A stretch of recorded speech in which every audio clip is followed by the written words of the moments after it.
eu ouço a sua palavra, meu Pai, é como se eu estivesse me alimentando de fato, que até a fome passa, Senhor. E meu estômago fica cheio, como se eu tivesse comido uma feijoada. Que o Senhor possa liberar, meu Pai, este povo para a sua casa, meu Deus, assim, cheios, alimentados, meu Pai, mas não para nós mesmos, meu Senhor, mas que a gente possa se alimentar e que possa alimentar os demais, que possa pregar o teu evangelho, que possa crescer diante de ti, meu Pai, para ser o teu instrumento, meu Pai, disponível na prateleira.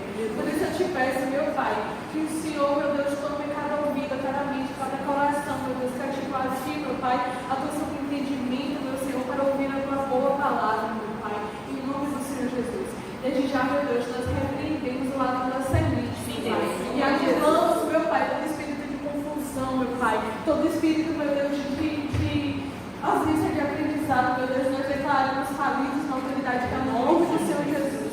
Toma cada vida aqui, meu Pai, em tuas mãos, a cada família aqui representada, meu Pai, em nome do Senhor Jesus. Em especial, meu Deus, toma, meu Deus, o anjo desta igreja, no qual o Senhor confiaste, meu Pai, este ministério, a nossa pastora Ana Cristina, meu Pai. E desde já reforço, meu Deus, pedindo para que o Senhor fale e multiplique nesta manhã. É que nós oramos e já te agradecemos por tudo que o Senhor tem feito, tudo que o Senhor irá fazer. Em nome do Senhor Jesus. Amém. Shalom.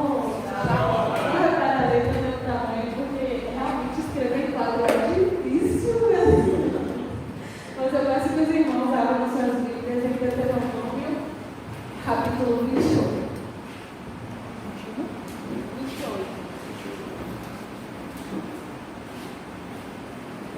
Nós estamos estudando a Bíblia, na IBD, e estamos indo numa sequência de livros, né? Hoje nós vamos falar sobre Números e vamos falar sobre Deuteronômio, aprendendo um pouquinho sobre essa palavra. E às vezes a gente lê a Bíblia, lê os livros e não conhece o que é que fala. A gente vai passando capítulo 1, capítulo 2, capítulo 3, capítulo 4 e não entende, né, o contexto, o porquê foi escrito, quem escreveu, e é muito importante, porque você já imaginou, todos nós sabemos, né, que a Bíblia ela foi inspirada, né, por Deus, e tudo que está escrito aqui na Bíblia é a palavra. Mas se a gente for, por exemplo, para outros livros, né? A gente precisa saber quem é o autor. A gente precisa conhecer a vida daquele autor, porque são pessoas que estão doutrinando, são pessoas que estão ensinando. E aí você vê o título e fala assim, a santidade. Aí você acha, não, santidade é santidade, né? E aí você abre o livro, está falando sobre santidade em um outro contexto, em uma outra forma, que não tem nada a ver com a Bíblia. Então é muito importante a gente não só pegar o livro e ver quem é o autor, o que é que ele acredita, em quem ele confia. E eu estava conversando até ontem com o Jânio, né? Eu estava conversando com... Ele é um psicanalista, ele foi lá na empresa onde eu trabalho, já estou na palavra, estou na empresa onde eu trabalho, a gente estava falando sobre o sono, sobre o funcionamento da mente. E eu questionei ele sobre o livro que eu vi, tratava sobre um determinado assunto, sobre a mente humana. E aí eu falei assim, esse livro aqui é bom? Ele falou, é muito bom. Eu utilizo ele, inclusive, para as minhas palestras, para tratamento de clientes e tudo mais que me procura. Mas eu não digo que eu uso esse livro. Eu fiz, por que se ele é bom? Eu vou ensinar porque o escrito é evangélico. E no meio acadêmico, no meio científico, um livro evangélico, ele não é bem aceito, reconhecido. Porque a maioria dos cientistas são ateus. Então eu vou trazer um livro para me fundamentar nas minhas teorias, no meu atendimento como autor cristão, não vai ter credibilidade. E nós, do outro lado, eu vou, não que você não vá ler, você pode conhecer, você pode examinar, mas você vai ler com mais propriedade no livro e confiança no livro que não é evangélico confiando, porque ele vai estar respaldado na palavra. Então, a nossa credibilidade também tem que ser apurada. Quem é esse autor? O que ele acredita? O que ele prega? O que ele vive? E aí você vai ler com outros olhos. Mas quando você pegar um livro de alguém que não é evangélico, você vai ler e já vai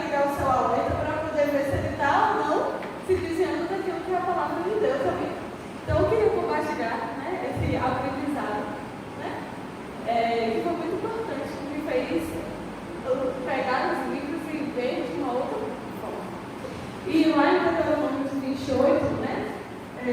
Já estou na palavra, mas ele diz assim: e será que, se ouvires a voz do Senhor teu Deus, tendo cuidado de guardar todos os seus mandamentos que eu te ordeno hoje, o Senhor teu Deus te exaltará sobre todas as nações da terra, e todas essas bênçãos virão sobre ti e te alcançarão, quando ouvires a voz do Senhor teu Deus.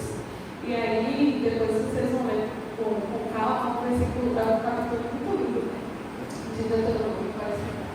É um capítulo muito lindo de Deuteronômio, que a gente vai refletir muito no que a gente vai estudar hoje, né? Eu peço desculpa pelo tamanho da letra, eu não sei escrever igual. Mas eu sei que os irmãos estão estudando, para ter passado por Gênesis, Êxodo, Levítico, e agora a gente está em Números. Faz parte do Pentateuco. Vou falar algo porque está um pouquinho. Faz parte do Pentateuco, está todo mundo me ouvindo? Sim. E o livro de Números, há um entendimento pacífico, né, de que quem escreveu foi Moisés. E ele faz parte ele é o quarto livro do Pentateuco. E significa, em alguns entendimentos, né, significa no deserto ou ele falou. Mas também tem um significado contextualizado quando Deus vai fazer um censo, né, um IBGE do povo de Israel, e ele vai numerar o povo de Israel.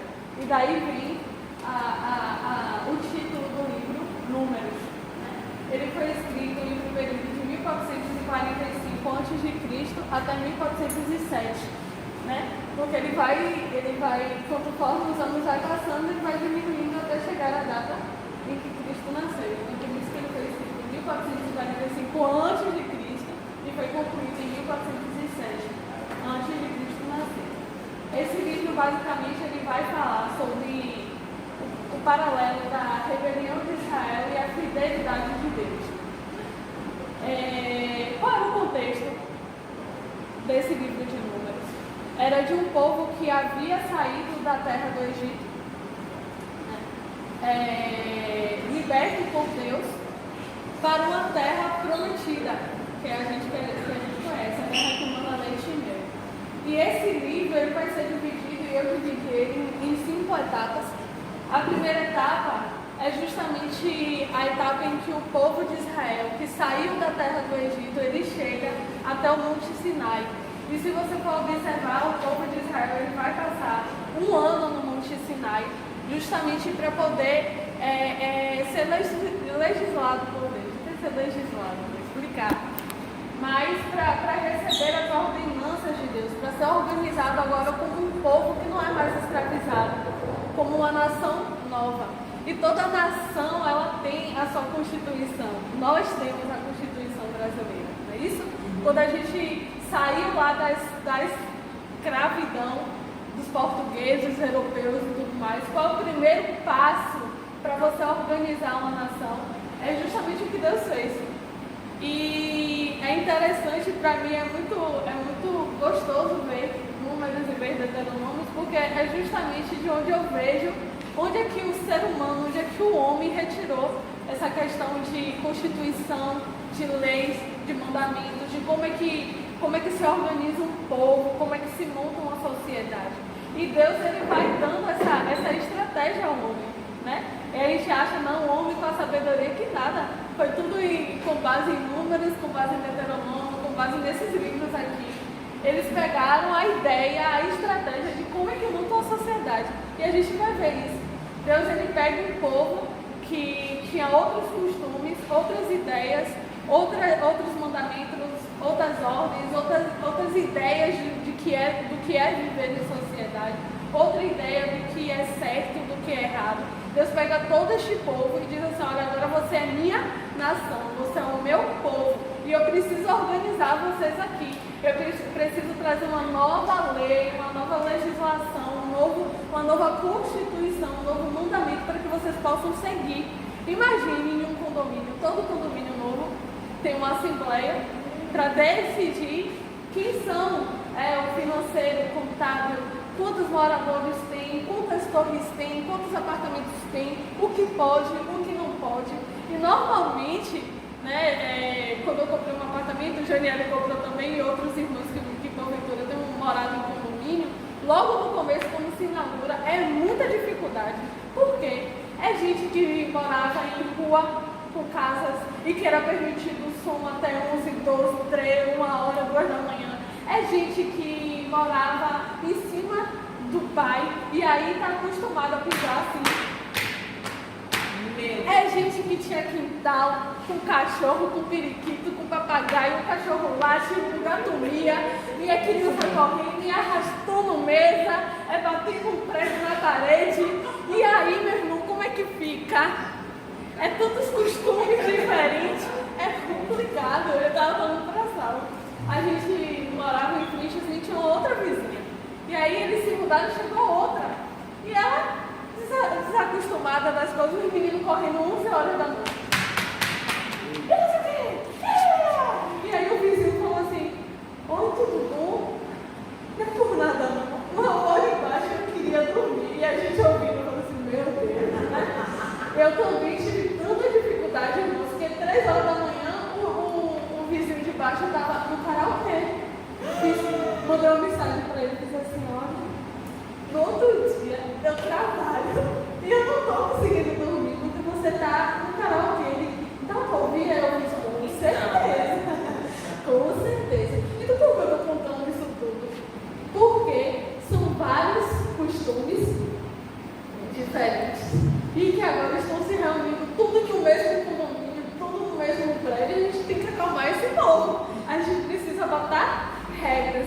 E eu falava para o Saulo, tu lembra que quando a gente foi para a piscina tinha gente com coxa de galinha passando as frentes? E era a pia da área gourmet era cheia de latinha, porque o povo ia jogar no lixo e jogava em cima da pia. Era uma bagunça, era uma baderna. E aí eu lembro que a gente chegou e falou assim: pronto, Saulo, a gente estava num condomínio organizado, rapaz. E aí quando a gente olha na janela, vê uma Kombi, irmãos, para mais de 30 meninos. Descendo assim na Kombi, piscina! E era piscina voltada porque ainda não tinha regras, ainda não tinha sanções. Ainda não foi. Não. Você sabe da minha era minha piada, quando a gente vai no Sesc, porque era tanta gente na piscina. Até que se estabeleceu regras, leis e multas. Né? Até que foi dito assim: olha, várias coisas, eu vou passar a manhã inteira contando aqui. Até que o povo foi se readequando, reacostumando.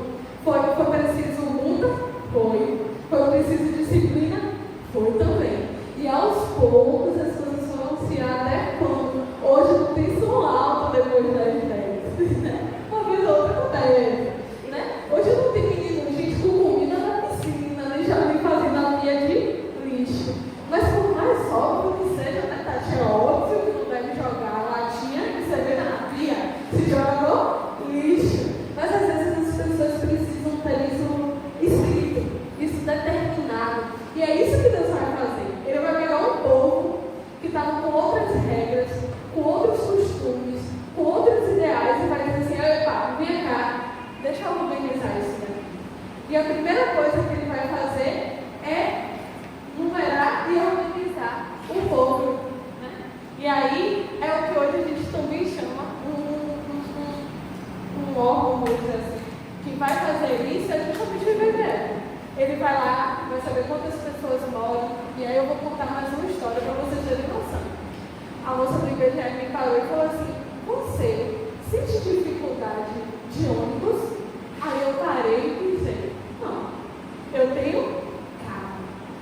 Mas eu falei: sim, porque às vezes eu preciso de pegar ônibus e eu demoro mais de 1 hora, e aí eu dou uma volta lá embaixo. E aí eu escutei ela perguntando a outra: você precisa de ônibus? Ela: não, eu não preciso não, porque eu vou e volto de carro. E ela foi para uma terceira: você precisa de ônibus? Ela: claro que sim, eu não tenho carro, não tenho moto e vou de ônibus. Demora 2 horas para chegar em casa. Ou seja, vai ouvindo a necessidade do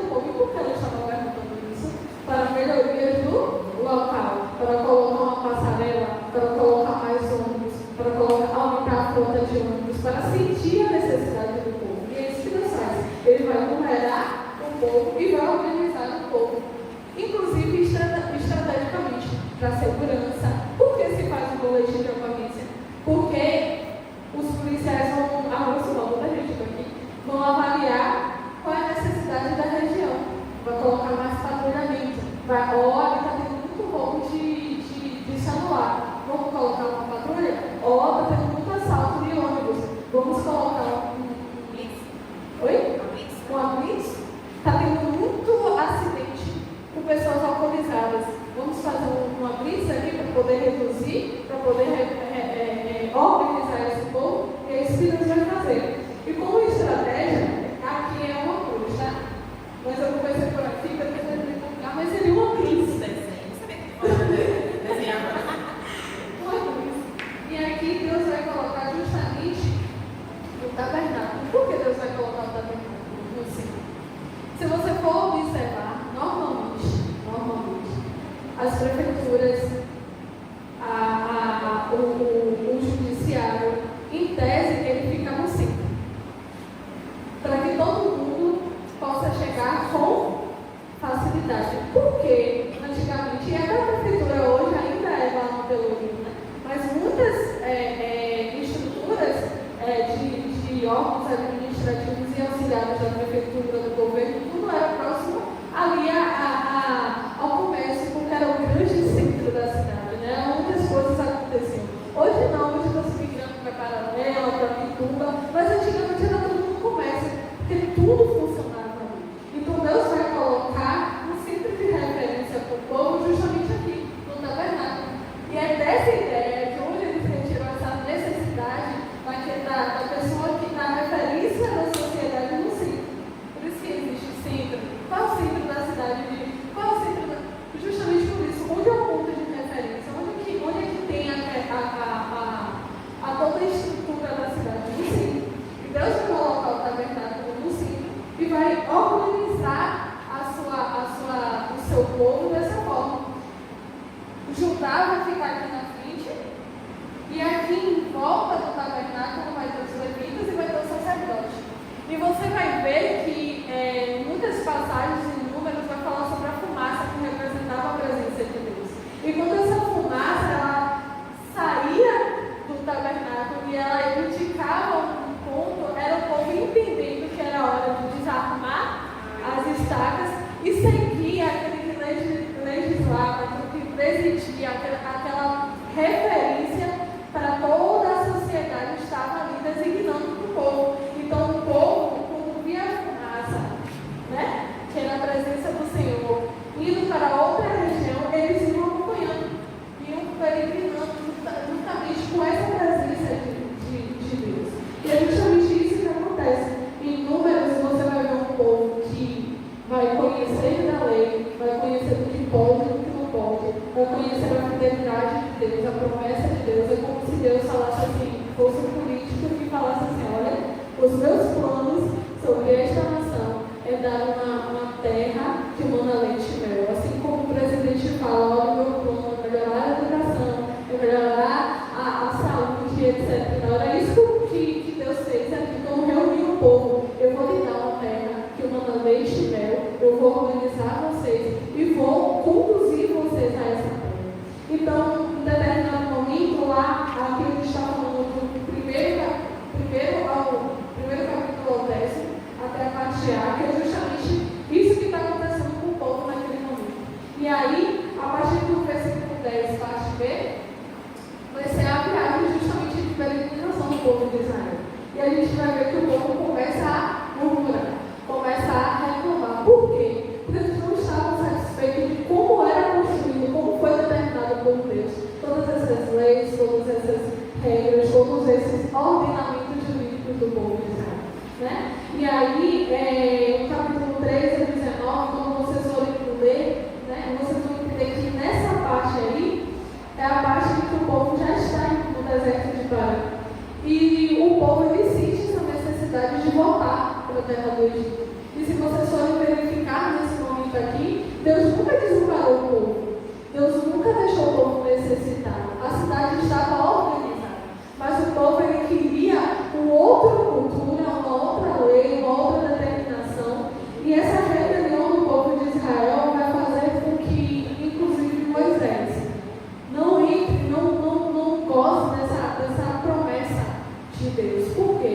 Porque é a passagem do episódio em que que Moisés bate na rocha. E eu não vou entrar em detalhes, mas para o entendimento dos estudiosos, era como se a atitude dele fosse justamente tomar a posição de Deus na frente daquele povo. Isso eu estou falando politicamente. A minha aula hoje vai ser política. Então, por isso que Deus, como uma forma até de trazer esse significado ao povo, Moisés também não vai para a terra prometida. E ao contrário do que a gente pensa, Deus não foi punitivo ao povo de Israel. Deus atendeu justamente o pedido do povo de Israel. Porque quando eles estão aqui no capítulo 10 até o capítulo 19, eles estão pedindo ao Senhor, fazendo uma petição àquele que rege a sociedade, dizendo o seguinte: olha, eu não quero nenhum dos seus propósitos, entre aspas, políticos. Não é político, né, gente? Mas é a promessa de Deus para aquele povo. Eu não quero. Eu não tenho esse desejo de entrar na terra prometida. Eu não quero ser contemplado por esse benefício para a nossa sociedade. Eu quero ficar aqui. E Deus fez exatamente isso. Ok. Não quer? Fique. Não foi uma punição, foi um atendimento à necessidade do povo. Porque é isso que também nós fazemos. Quando a gente quer algo para o nosso bairro, algo para a nossa. Uma reivindicação, a gente pode pressionar, a gente pode requerer. Quando você quer um poste na sociedade, na rua que você mora, você vai lá no órgão determinado e fala: olha, eu preciso de iluminação. Quando você quer uma passarela, você faz a mesma coisa. Você procura o órgão competente e solicita. E foi isso que eles fizeram. Eles estavam peticionando, eles estavam pedindo a Deus para não adentrar a terra prometida. Não foi uma consequência, foi um atendimento ao pedido do povo. Então, nessa viagem, o que a gente vai vendo? Deus atendendo a necessidade desse povo, mas só que ele tinha uma promessa. Por isso que eu iniciei falando da rebelião do povo de Israel, mas é a promessa de Deus. Qual era a promessa de Deus? De levar o povo de Israel à terra prometida. Então, o que ele faz? Olha, eu vou deferir parte do seu pedido. O que é isso? Se alguém teve processos aí, você vai ver o seguinte: eu dou provimento em partes. Eu vou atender o seu pedido, mas não todo. Ou eu dou total provimento ao seu pedido. Ou o seu pedido ele é improcedente. Eu não vou atender o seu pedido. Então é isso que Deus faz. Deus analisa, entendendo que aquele povo tem livre-arbítrio, assim como você tem dentro de um condomínio, de se mudar. Não estou gostando das regras, não estou gostando das leis, eu vou pegar e vou me mudar. É livre-arbítrio. Então o que Deus faz com esse povo? Ok,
40 anos, certo?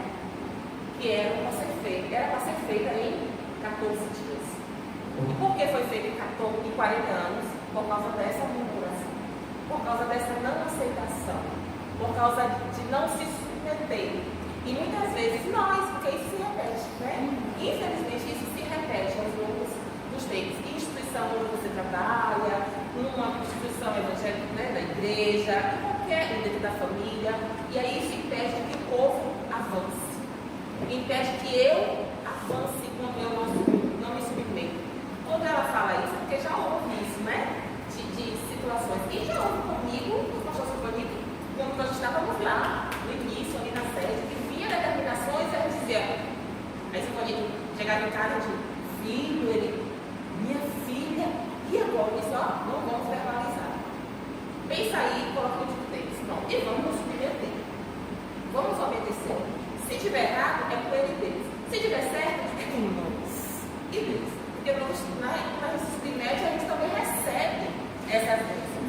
Quando a gente, mesmo estando errado, né, o nosso bispão lá, quantas vezes, meu Deus do céu, a gente fica assim, poxa, mas podia ser dessa forma. Quantas vezes quando tu já foi para falar com ele, eu seguro um som de voz selvagem, sai agora em nome de Jesus. Por quê? Porque às vezes a nossa emoção nos leva, a carne, né? E era o que acontecia ali. Ali Arão se viu colocado entre a parede e ter que concordar com o povo para fazer o bezerro de ouro. E hoje em dia, quem é esse bezerro de ouro? É o nosso próprio ego. Aquilo que a gente entende como certo. O que a gente entende como certo. Exatamente. E é justamente isso, né? É uma viagem curta, mas por que Deus não avança? É justamente porque, por exemplo, não avançar. Você já chegou em uma reunião e você discutiu tanto um ponto que você não conseguiu abordar os outros pontos? É exatamente isso aqui. Deus está discutindo tanto uma coisa que era a obediência, que era a lei, e depois vocês vão entender quando a gente chegar lá no determinado. Entendeu? Por que pagar isso? Ele está discutindo tanto regras básicas de uma sociedade que ele não conseguia avançar para coisas mais profundas, para um avanço mais profundo da sociedade. É como se a gente estivesse discutindo dentro da nossa igreja se o portão ele é pintado de amarelo ou branco, qual é o melhor? A gente fala, mas eu gosto de amarelo porque suja mais. Aí outra, não, mas branco combina mais. Ah, não, mas o amarelo, a gente está discutindo cor de portão e a gente não está conseguindo discutir coisas mais densas, mais profundas, que vai nos auxiliar enquanto igreja, enquanto seres humanos, porque a gente está parado no pequeno, é como se a gente estivesse engasgando com um pedacinho de carne num lugar que passava uma boiada. É exatamente isso. Deus está falando, eu quero avançar, e eu falo, não, mas é porque quando a gente comia a carne, o povo estava lembrando de uma sociedade quando eles eram ainda escravos. Eles não conseguiam entender que eles estavam libertos e que precisavam avançar.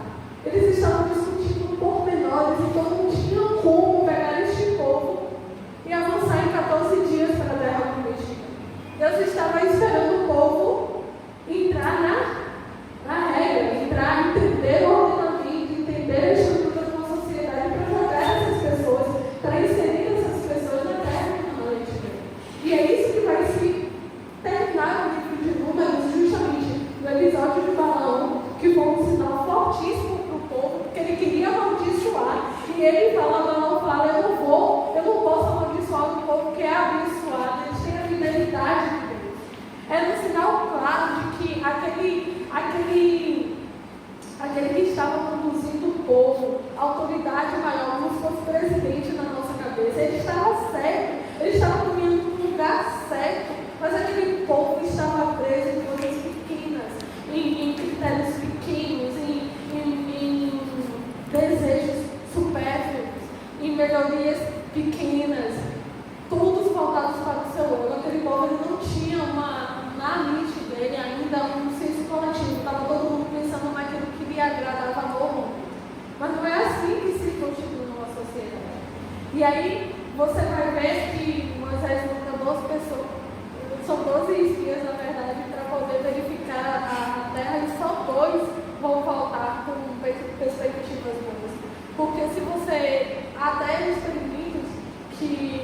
vou trazer aqui para vocês. Né? Numa caixa, vinha alguém, é uma caixa experimentadora, vinha alguém e dava banana para quem comia com que subisse uma escada. Ele comeu a primeira vez, tinha 4. Na segunda vez que ele vinha com a banana, ele passou a dar choque no macaco que subisse para pegar a banana. E aí, aquele macaco que subiu a primeira vez não queria subir, mas o segundo falava, a banana é boa. Aí ia tentar subir, tomava um choque. Todo mundo tomava um choque, não era só o macaco, todo mundo tomava um choque lá embaixo. Aí veio o terceiro, vindo a banana, não é boa. Quando ele ia tentar subir, os outros dois que já tinham tomado o choque falavam, epa, não vou tomar choque por causa de você não. E batia no terceiro. O quarto, via a banana, ia querer subir, os outros 3, o que apanhou, o que já tinha tomado choque, todo mundo, você não vai subir não, eu não vou tomar choque por causa de você não. E apanhava no quarto, o quarto apanhava também. E aí fizeram um experimento, vamos tirar desses 4 que já estão agressivos e rebeldes, e vamos colocar um que não tem conhecimento de que quando eu botar a banana vai tomar choque. E aí na hora que ele ia tentar subir, os outros 3 iam lá e cacetava ali para ele também. Vamos tirar mais um. E colocava mais outro que não conhecia. Ele ia tentar subir, cacetava também. Até que trocaram todos os macacos. E nenhum deles sabia o porquê não podia sair do lugar para subir a escada. Só sabia que não podia. Porque se mexesse, todo mundo ia cair matando de si. Foi uma cultura que instalou e no final das contas ninguém sabia o porquê não podia subir na escada. Só não podia subir. Por quê? Porque não pode. E se instalou uma cultura totalmente diferente. Por quê? Por causa de uma experiência de um que foi murmurando para o outro, que foi murmurando para o outro, que foi murmurando para o outro. E por mais que você troque as pessoas, vai sempre ter alguém que murmure, que diga que não pode e que não deve. É exatamente isso que a murmuração faz. Todo mundo vai começar a ser contagiado e todo mundo não sabe o porquê, mas está todo mundo satisfeito. Não sabe o porquê, mas está todo mundo discordando. Não sabe o porquê, mas está todo mundo cansado, exausto. Por quê? Porque uma cultura da rebelião, uma cultura do não pode, uma cultura do não ser, a gente não sabe o porquê, a gente só não quer. E é isso que o povo estava querendo, eu não sei nem porquê, mas eu não quero. Eu quero voltar. A partir de possivelmente de uma família, de uma casa. Então essa rebelião estava instalada. E é assim que termina o livro de Números, né? Com a ordem de que aquele povo, eles não entrariam na terra que o manda leite e mel. Mas pela fidelidade de Deus, o que Deus decidiu? Tudo bem, vocês decidem por vocês. Mas os filhos de vocês não decidiram ainda. Então é este povo, é esta geração que eu vou levar para a terra que manda leite e mel. E foi exatamente isso. Deus espera passar uma geração, salvo Josué, né, que estava naquele povo anterior, que vai entrar na terra prometida. E aí a gente chega em Deuteronômio justamente dentro desse contexto aqui. Um povo que não aceita as leis. E Deuteronômio vai ter vamos contextualizar o significado de Deuteronômio e uma boa tradução como a segunda lei, que é Deus novamente resgatando o povo de tudo aquilo que ele tinha feito, de tudo aquilo que ele tinha escrito, e relembrando o povo novamente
distância, teu STJ, teu STF, é tudo subindo. Quanto maior for, eu vou aqui explicar tecnicamente, mas existem matérias que, se não tiver classificada, a gente vai jogar lá no STF decidir. Tem matérias que só o direito do trabalho, o juiz do trabalho vai decidir. Vai ter matérias que é só a gente do consumidor. E onde eles tiraram isso? Da Bíblia. Tudo da Bíblia. Então, o que Deus vai fazer? Como eu vou resgatar todas essas leis aqui e vou trazer para você. E quando você vai abrir o livro de Deuteronômio, só para contextualizar, é o quinto livro, foi escrito em 1408 a.C. por Moisés e por Josué. Por que por Moisés e Josué? Moisés ele vai escrever toda a parte do livro, mas a gente acredita que no final o relato de como foi a morte de Moisés, o que foi feito, foi relatado por Josué. Né? Mas a ideia de que Moisés escreveu todo o livro de Deuteronômio, que vai justamente legislar o povo, vai trazer o povo a ideia de lei, de tudo aquilo que Deus está trazendo para que o povo viva em uma sociedade em paz e entre na terra que manda leite e mel, com toda a organização de uma cidade, de uma estrutura de um povo que serve assim. E aí a gente vai ter exemplos aqui, depois eu vou trazer, que eu fui abrindo e fui vendo. De sentenças condicionais, de decisões, de ordenamentos condicionais. Ana, se você ouvir atentamente a voz do Senhor, teu Deus, e você vai ter esse e essa condição. Aí você vai ver no capítulo 15, versículo 12, no capítulo 21, versículo 15. Eu vou trazer para vocês depois anotado. Mas está tudo aqui. É essa a estrutura. Vai ter sentenças apodílicas. O que é sentenças apodílicas? É dizer que é certo e que é errado. Você não pode matar. Você deve se santificar ao sábado. Outra coisa. Onde que descanso remunerado da lei trabalhista? Você tem que trabalhar, tem limite de horas, né? Você trabalha de 8 às 18, 5 vezes por semana, com direito a descanso em tal dia ou tal horário. Onde ele tirou isso? Guardarás o teu sábado, aquele descanso. Da onde isso? Está nos 10 mandamentos. Não sei se tem 13 mandamentos. Mas específico também retirado ali no 10 mandamentos. Está tudo na Bíblia. Até o direito trabalhista está na Bíblia. Né? E aí, o que são sentenças apodílicas? O que pode e o que não pode? Resíduos, capítulo 15, capítulo 15, versículo 1 do livro de Deuteronômio, capítulo 16, versículo 19. Você vai ver isso. Né? É Deus legislando o povo. E aí, Moisés ele vai abrir o livro de Deuteronômio, trazendo esse discurso de abertura, falando para este povo o que aconteceu, o que foi, por que a gente está nessa necessidade, por que a gente ainda não entrou na terra que não é leite e mel. Porque ele vai trazer todo o ampliado de números, vai trazer aquele povo a necessidade de obedecer a palavra de Deus, vai trazer sobre a fidelidade de Deus. E existe uma palavra que você vai ver, né, no capítulo 4 até o capítulo 11, a palavra Shema, que é ouça, ó Israel. Você vai ver, ouça, ó Israel, ouve a palavra do Senhor, ouve os mandamentos do Senhor, aquilo que Deus preparou, aquilo que Deus organizou para você, para o povo de Israel. Ouve, ó Israel, o Senhor vosso Deus. E o ouvir aqui, o Shema, que não é só ouvir e ouvir, é ouvir e obedecer. É saber, porque às vezes a gente sabe o que está escrito na lei, mas a gente não cumpre. Então o que Deus fala é ouça e cumpra, obedeça. E Deus vai, através de Moisés, convocar o povo a um amor, uma devoção à palavra de Deus e ao Senhor. Porque não basta você ouvir, não basta só você conhecer a palavra do Senhor, você precisa praticar. Não basta só você vir para a igreja, você precisa praticar. Não basta só você conhecer, você precisa viver, você precisa ter um amor incondicional ao Senhor, aquele que você constituiu como seu presidente, mas como seu Deus, e você precisa obedecer, amar as Escrituras, amar aquilo que Ele determinou, para que você possa ouvir, obedecer e ter as recompensas que a palavra de Deus fala. Por isso que eu iniciei com Deuteronômio 28. E você vai ver também que o porquê Deus para este povo e começa a relembrar a lei de Israel. Porque este povo, e aí você fala, nossa, são leis às vezes duras, né? Não. Se você for ver o Código de Namorado, e você for ver a legislação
então ela não vai ter condições de trabalhar, a gente vai trazer aqui toda essa contribuição do povo e velar o salário dessa pessoa.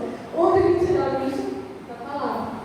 E é isso que Deus vai fazer aqui para este povo. Ele vai continuar organizando essa descendência para que eles finalmente possam entrar na terra que finalmente veio.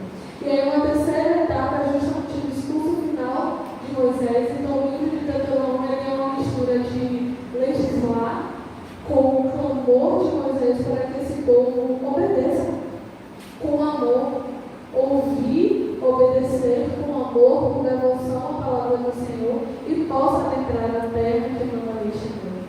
Né?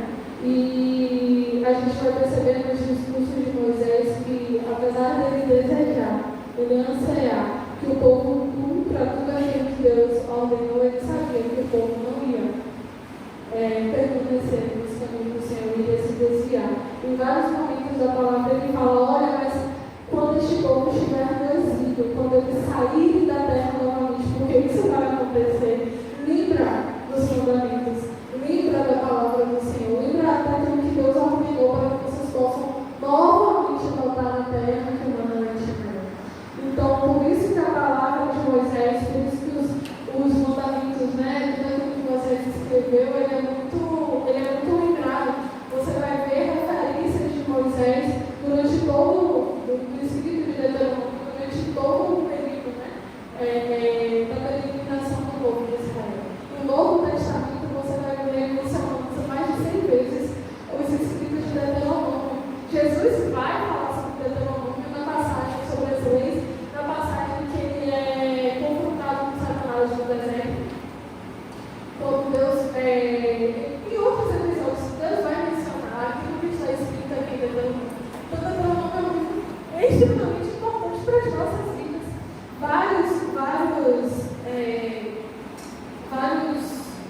Eu vou botar lá para vocês, profetas, vão mencionar Deuteronômio.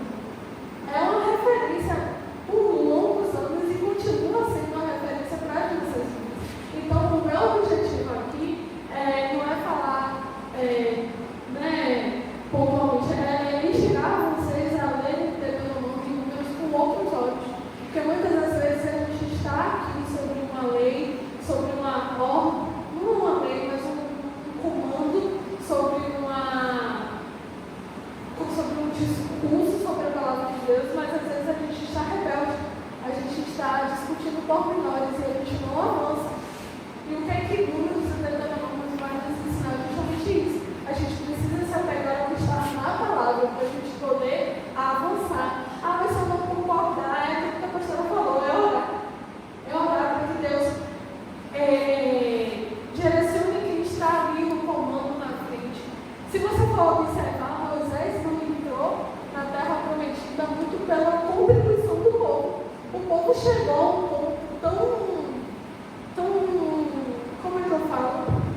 Tão rebelde, que fez Moisés perder a paciência. Moisés estava certo? Não, eu não estou tirando a responsabilidade de Moisés, eu não estou. Mas a nossa contribuição dentro de uma sociedade, ela vai fazer a sociedade andar, progredir, ou ela vai fazer a nossa sociedade regredir. E quando a gente está trazendo isso para dentro da igreja, é a mesma coisa. É a mesma coisa. Se a gente contribui, a gente avança. Mas se a gente para, a gente regride, a gente vai rodar em círculos, a gente não vai sair do lugar. É exatamente isso. Então eu vou convidar vocês a ler Números e Deuteronômio. O objetivo dessa ministração é justamente essa. É de ler com outros olhos e verificar se a gente não está fazendo igual esse povo. Não observando aquilo que Deus mandou, os mandamentos do Senhor. E que ele vai falar, que é a voz profética é o nosso pastor, a nossa pastora, é os nossos líderes que estão ali em cima, estudando, vendo o que é melhor para a sociedade, porque às vezes a gente vai falar assim, não, é melhor a gente construir uma ponte que dê direto ao São Gonçalo. Mas quem está lá em cima, ouvindo todas as necessidades do povo, vai dizer assim, não, vai ser construir uma ponte direto para o São Gonçalo, eu vou tirar ali, pronto, um exemplo aqui, claro, o metrô ele é bom? Ele é ótimo? Mas o metrô ele tirou o povo, tirou os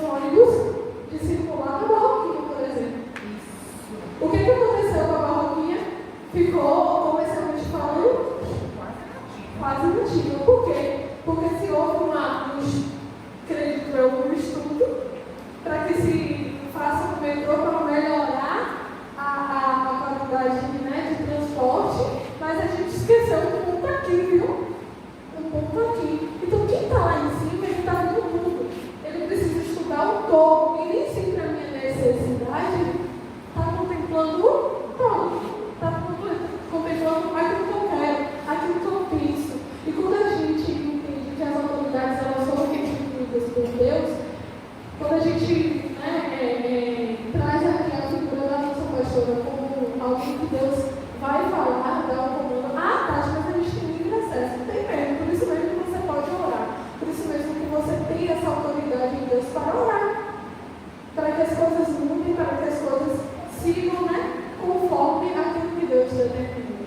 Porque a Arão estava segurando os braços de Moisés para o povo vencer. É justamente isso, essa coletividade, esse senso de obedecer, esse senso de amor à palavra de Deus para fazer todo o povo avançar. Então eu vou convidar vocês a lerem Números de Moisés, ou Números de Deuteronômio nesse sentido. E você vai ver, eu vou ver que o povo de Israel não avançou. E ficaram coisas a partir de Deuteronômio para todo o povo de Israel que não foram respondidos para aqueles que não seguiram as ordenanças do Senhor. Como, por exemplo, quando que o descendente da mulher virá para derrotar o mal, o povo ainda não apareceu lá atrás. Como Deus vai salvar o mundo e vai através da família de Abraão. Como é que Deus pode se reconciliar com pessoas rebeldes? Como Deus pode transformar o coração desse povo? Eles ainda não têm essa justificativa porque existe um povo que ficou para trás. Preso em pequenas coisas, que não examinaram as Escrituras, que sequer puderam perceber e notar que Jesus era o Messias. Por quê? Porque não examinou, porque não estudou. É isso que a gente precisa. A gente precisa abrir a palavra e estudar. A gente precisa parar de achar que na Bíblia está tudo aleatório. Não está. Não está. A gente precisa ler a Bíblia e entender isso aqui. Extrair lição desse povo que não quis obedecer a palavra de Deus, que não quis examinar a palavra de Deus. É por isso que Deus fala que o povo merece por falta de conhecimento. A gente não pode obedecer, a gente não pode estagnar por falta de conhecimento. A gente precisa avançar, a gente precisa estudar, a gente precisa, iniciar, ler a cada trechinho e se debruçar de fato. Quem imaginou, talvez você pode falar, não, aqui não falando sobre lei, mas quem imaginou que todas as ordenamentos jurídicos baseados na Bíblia? Ninguém. E a gente precisa conhecer, a gente precisa saber. E aí, no discurso final de Moisés, ele vai trazer essa mensagem de lembrança ao povo. De que se obedecer, lembre dos mandamentos do Senhor. Voltem a examinar as Escrituras, para que vocês possam conhecer o que é a boa, perfeita e agradável vontade de Deus. E isso que eu falo para todos nós. Se a gente errar, se a gente pecar, vamos examinar as Escrituras, ouvir e obedecer. Não é só ouvir, é ouvir e obedecer. E praticar a palavra de Deus. Então, eu vou trazer aqui para vocês dizer assim, tudo direitinho. Essas principais mensagens que o livro de Números de Deuteronômio nos traz. Esse discurso da volta àquilo que Deus ordenou. Da volta do povo a inclinar os seus ouvidos para a voz do Senhor, para o comando do Senhor. E realmente deixar a cultura do povo antigo, daquilo que se viveu, e viver uma nova caminhada, um novo mandamento, uma nova, como que eu falo, legislação, um novo presidente, um novo rei, um novo Deus. E é isso.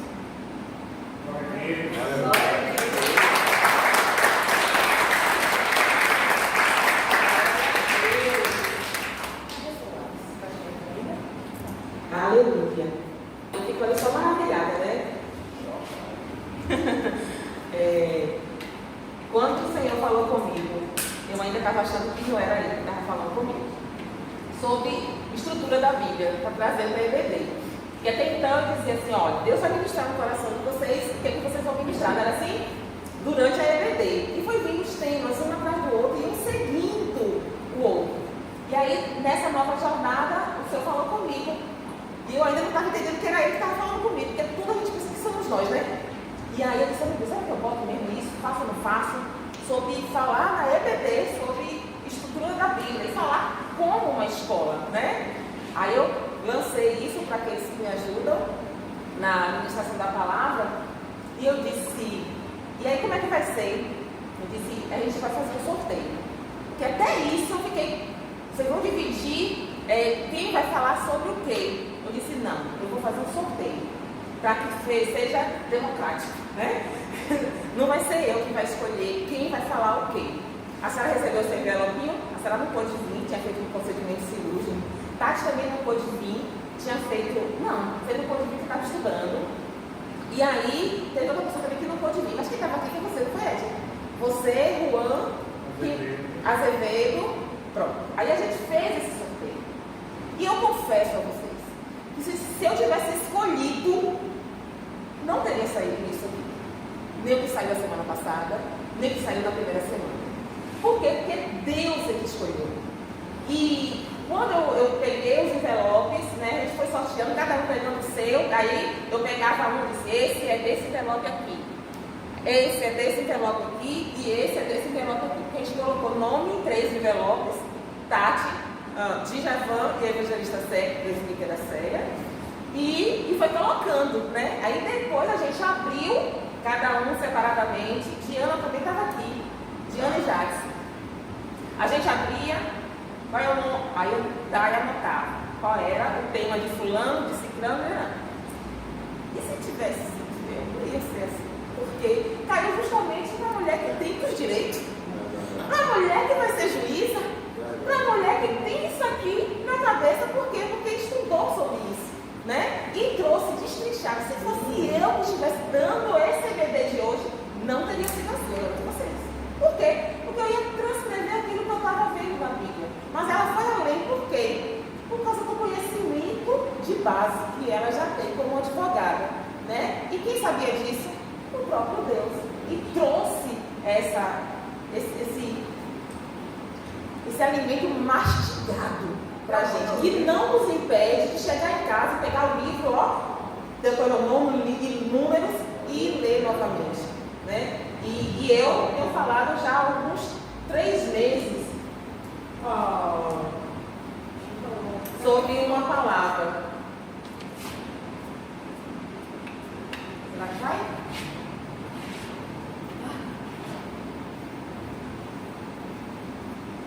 Tá dando para ver aí? Cadma. Vamos comprar outro. O negócio é bom. Tá bom, né? Aqui eu acho que ficou bem possível. Cadma, avanço. Cadma, avançar. E está tudo aqui. O que nos impede de avançar e o que nos ajuda a avançar. Não é verdade?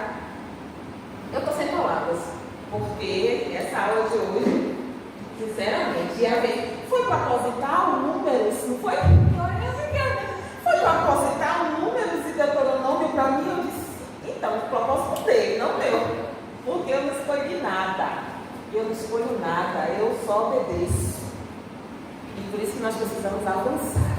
Amém? Amém. Glória a Deus. Hein? O comum, Jesus quer tirar 10, 15 minutos com essas coisas simples que a gente praticamente conhece, né? Que a gente está alimentado. Exato, sobejando, porque Deus é aquele que nos dá muito mais além daquilo que pedimos ou que precisamos. Amém? E Deuteronômio também tem outra coisa que eu acho super, e faço isso, aplico isso na minha vida. Ele diz assim, ensinai, né, no caminho, ensinar seus filhos no caminho, escrevendo na testa, na mesa.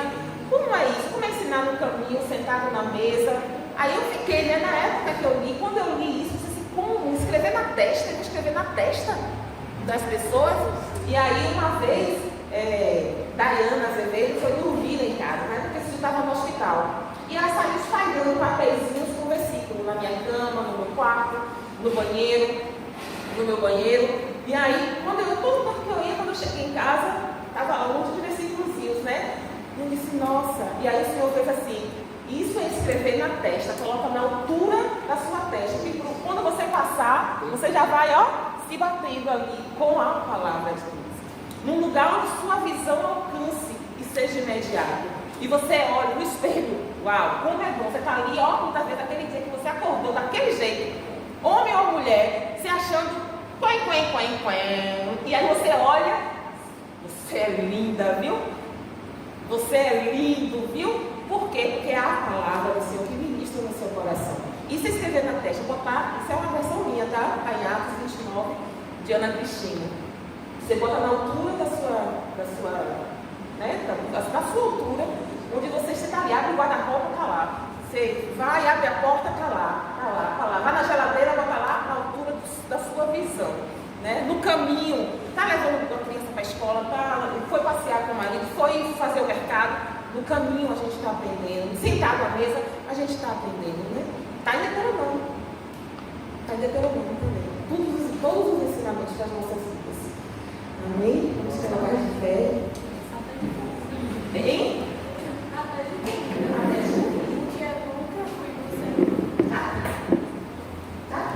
E quando ela fala de orar para Deus mudar, Deus muda, gente.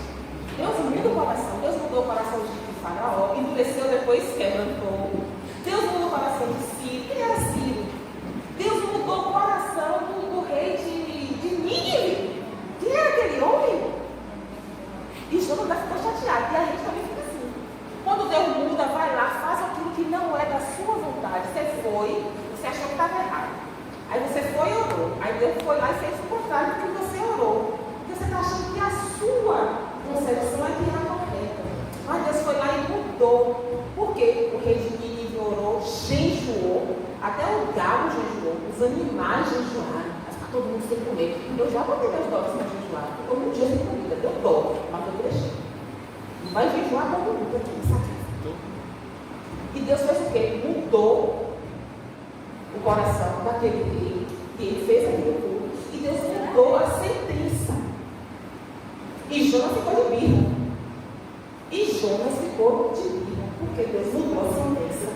Então, quando Deus te dá a sentença daquilo que você está orando, não fique de birra, não, porque vai ficar mais difícil para você. Leia lá, que foi o que aconteceu com Jonas, para ele entender que o arrependimento leva para a salvação. E Jonas precisou entender isso. Amém? E glória a Deus. Quer falar mais uma coisa? Botar a cereja nesse bolo? A oração é uma petição. Então, quando a gente ora, a gente está requerendo a Deus alguma coisa. No direito, a gente tem que o juiz não pode decidir se você não provocado. Então, você vai através de uma petição. A gente é através da oração. A gente ora pedindo. Deus analisa, né? É certo? Sim, não. E quando ela está falando, né, o rei tinha determinado, o rei é uma autoridade, ele deu a sentença dele.